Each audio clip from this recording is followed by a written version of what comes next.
आज तो good morning class. आज जो है 11th 12th बिजनेस से हम अपनी 10th यूनिट में स्टार्ट करेंगे। मनी मार्केट के कल हमने सीख लिया था ट्रेजरी बिल का ऑप्शन। आज हम इसके मनी मार्केट के जितने अदर इंस्ट्रूमेंट बचते हैं उनको डिस्कस करेंगे। फर्स्ट ऑफ ऑल हमारे पास आता है कॉमर्शियल पेपर। ठीक है, कॉमर्शियल पेपर क्या होता है? बहुत इंपॉर्टेंट है। ये केस स्टडी का मोस्टली क्वेश्चन इसी से ही बनता है। कॉमर्शियल पेपर उस वो कंपनी इशू कर सकती है जो वेल रेप्यूटेड कंपनी हो। वेल रेप्यूटेड कंपनी मतलब ब्लू चिप कंपनी, या फिर वेल रेप्यूटेड मतलब ऐसी कंपनीज जो बहुत ज्यादा प्रॉफिट कमाती हो, जिनके पास बहुत सारे एसेट हो। हाँ जी, कॉमर्शियल पेपर जो है एक सिर्फ वेल रेप्यूटेड कंपनी या ब्लू चिप कंपनी ही इशू कर सकती है। मतलब कॉमर्शियल पेपर इशू करने का राइट उसी के पास ही होगा जो बहुत ज़्यादा प्रॉफिट अर्न करती हो, उसके पास बहुत सारी एसेट हो। इसके लिए क्राइटेरिया है जो security exchange board of India ने डिसाइड कर रखा है। बट उस क्राइटेरिया की रीड करने की ज़रूरत तुम्हें 12th लेवल पे नहीं है। सिर्फ आपको ये याद रखना है कि कॉमर्शियल पेपर को एक ब्लू चिप कंपनी या फिर वेल रेप्यूटेड कंपनी ही इशू कर सकती है। इसे इशू करने के पीछे उस कंपनी का क्या मकसद होता है? उसको उसका मकसद होता है ब्रिज फाइनेंसिंग। ब्रिज फाइनेंसिंग से मीन होता है कि देखिए, जब भी एक कंपनी बनाई जाती है या कंपनी का काम मैन्युफैक्चरिंग का या फिर कंपनी चलाने का काम किया जाता है, तो उन्हें हर एक टाइम पे बहुत सारे मनी की रिक्वायरमेंट होती है। ठीक है, और उस मनी की रिक्वायरमेंट को, शॉर्ट टर्म की मनी रिक्वायरमेंट को पूरा करने के लिए उस कंपनी के पास में एक बहुत अच्छा ऑप्शन है कि वो कॉमर्शियल पेपर्स इशू करके और जो है मनी कलेक्ट कर ले, जिसके थ्रू जो है वो अपनी शॉर्ट टर्म की फाइनेंशियल नीड को पूरा कर सके। ठीक है, तो सबसे पहली चीज, कॉमर्शियल पेपर को इशू कौन कर सकती है? एक वेल रेप्यूटेड या फिर एक ब्लू चिप या अच्छी कंपनी। इसके पीछे का मकसद क्या है? उस कंपनी की शॉर्ट टर्म मनी की रिक्वायरमेंट। ठीक है। थर्ड, उसको खरीद कौन सकता है? कॉमर्शियल पेपर को कोई भी इंडिविजुअल पर्सन, कोई भी फाइनेंशियल इंस्टीट्यूट, कोई भी बैंक, ठीक है, इसको खरीद सकते हैं। कॉमर्शियल पेपर के लिए आपको एक और चीज याद रखना है कि कॉमर्शियल पेपर कम से कम जो है 15 दिन से लेकर के 1 साल के बीच तक के लिए टाइम पीरियड के लिए इशू किए जाते हैं। मतलब कम से कम 15 दिन के लिए होंगे और ज़्यादा से ज़्यादा 12 महीने के लिए, इससे ज़्यादा के लिए इशू नहीं होंगे। और कॉमर्शियल पेपर को कम से कम 5 लाख रुपए का तो आपको खरीदना ही पड़ेगा। मतलब एक कॉमर्शियल पेपर 5 लाख रुपए का होता है। इसका मतलब अगर आपको 2 खरीदने हैं तो 10 लाख स्पेंड करने पड़ेंगे, 3 खरीदने हैं तो 15 लाख स्पेंड करने पड़ेंगे। ठीक है, तो आपको जो है ये करना होगा, ये कॉमर्शियल पेपर की जो है रिक्वायरमेंट। ठीक है, नेक्स्ट आपके पास कॉल मनी या कॉल लोन्स। कॉल मनी या कॉल लोन्स क्या होता है? कॉल मनी या कॉल लोन्स होता है जब किसी भी कॉमर्शियल बैंक को एकदम से मनी की रिक्वायरमेंट हो जाए। कॉमर्शियल बैंकों को देखो, मनी की रिक्वायरमेंट किस लिए होती है, इसमें एक बहुत अच्छा पॉइंट दे रखा, CRR।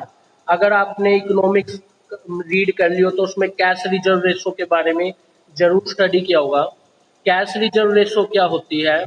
कैश रिजर्व रेशो होती है वो रेट जिस रेट पे कॉमर्शियल बैंक को अपनी टोटल डिपॉजिट मनी का कुछ हिस्सा रिजर्व बैंक ऑफ इंडिया के पास जमा करना होता है, उसे बोलते हैं कैश रिजर्व रेशो। जैसे मान लीजिए कि कॉमर्शियल बैंक के पास 1000 रुपये डिपॉजिट के रूप में है और इस टाइम पे आपकी जो कैश रिजर्व रेशो है वो 4% की है। अगर 1000 रुपये है तो 4% के हिसाब से 40 रुपये हो गए। तो 40 रुपये कॉमर्शियल बैंक को किसके पास जमा करने होंगे? रिजर्व बैंक ऑफ इंडिया के पास जमा करने होंगे। ठीक है, तो इस टाइप के अपनी नीड को पूरा करने के लिए कॉमर्शियल बैंक जो है कॉल मनी को इशू करती है। कॉल मनी बहुत शॉर्ट टर्म के लिए होती है, मतलब ये जो है मैक्सिमम से मैक्सिमम सिर्फ 15 दिन के लिए होती है, इससे ज्यादा के लिए इशू नहीं होती। मतलब जब भी बैंक रुपया लेगा ना, तो मैक्सिमम 15 दिन में वो रुपया जरूर लौटा देगा। ठीक है, तो ये कॉल मनी का एक फीचर होता है। ठीक है, और इसको इशू कौन करता है? कोई कॉमर्शियल बैंक। किस लिए इशू करता है? अपनी शॉर्ट टर्म फाइनेंशियल नीड को या अपनी कैश रिजर्व रेशो को मेंटेन करने के लिए। कम से कम 15 ही दिन ही, बस इससे ज्यादा के लिए वो इशू नहीं कर सकता है।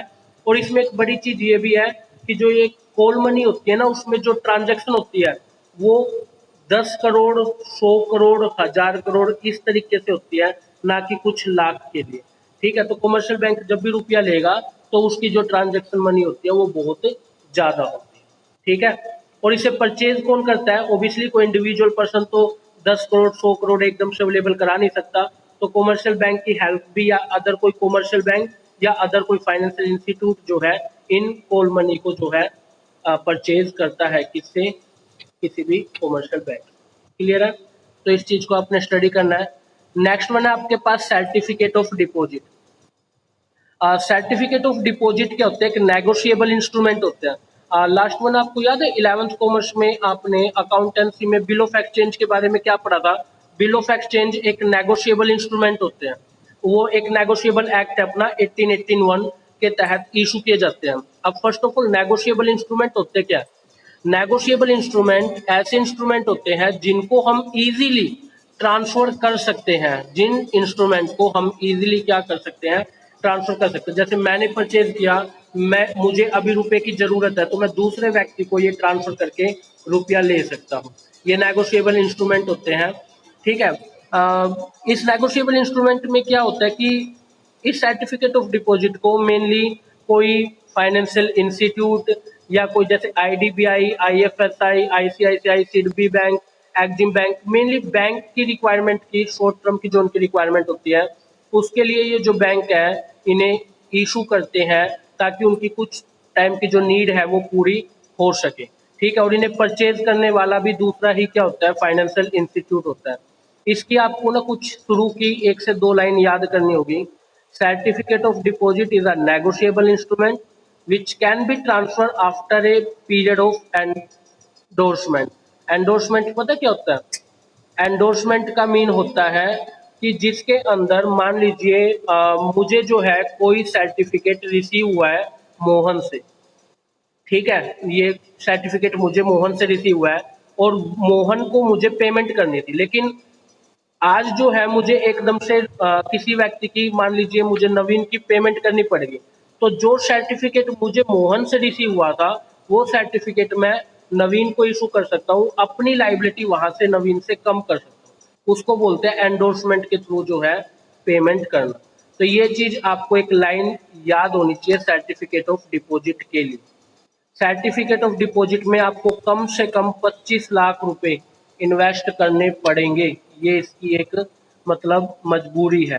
और ये इशू किए जाते हैं 1 साल के लिए, बस मैक्सिमम 1 साल, 1 साल से ज्यादा के लिए जो है ये इशू नहीं किए जाते हैं।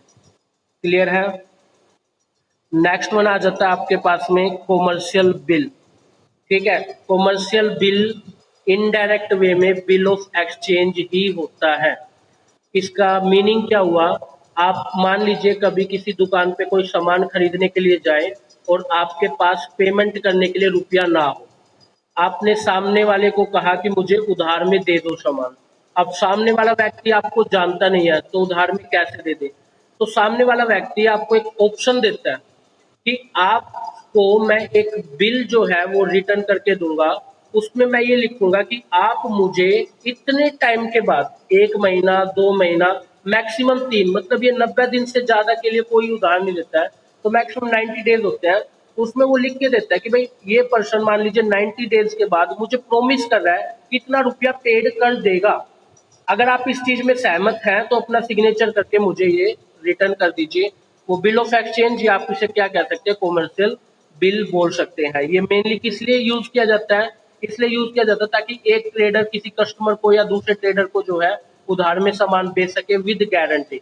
ठीक है। मैक्सिमम 90 डेज के लिए इशू किया जाता है और इसकी प्रोसेस मैंने आपको बताई दी कि किस तरीके से आप जो है इसको परचेज कर सकते हैं या कैसे आप इसके साथ डीलिंग कर सकते हैं। समझ गए होंगे? ये आपके पास सारी जो है किसके इंस्ट्रूमेंट थे? मनी मार्केट के। एक केस स्टडी का क्वेश्चन जरूर मान के चलो, मनी मार्केट के किसी भी इंस्ट्रूमेंट के ऊपर आ सकता है। Treasury bill, commercial paper, commercial bill, certificate of deposit, call money, सब में आपको क्या याद करना है? कौन तो इशू कर सकता है, कौन परचेज कर सकता है, मैक्सिमम कितने दिन के लिए इशू किए जा सकते हैं, 3 चीज। चौथा, कितना रुपया आपको इन्वेस्ट करना पड़ेगा। जैसे देखो ट्रेजरी बिल में कम से कम कितने का मल्टीपल था? 25,000 का। कॉमर्शियल पेपर में 5 लाख रुपए हो गए, सर्टिफिकेट डिपॉजिट 25 लाख हो गया। और जो आपके पास में कॉल मनी है वो 10 करोड़ 15 करोड़ ऐसे इन्वेस्टमेंट हो गया, समझते हो आप?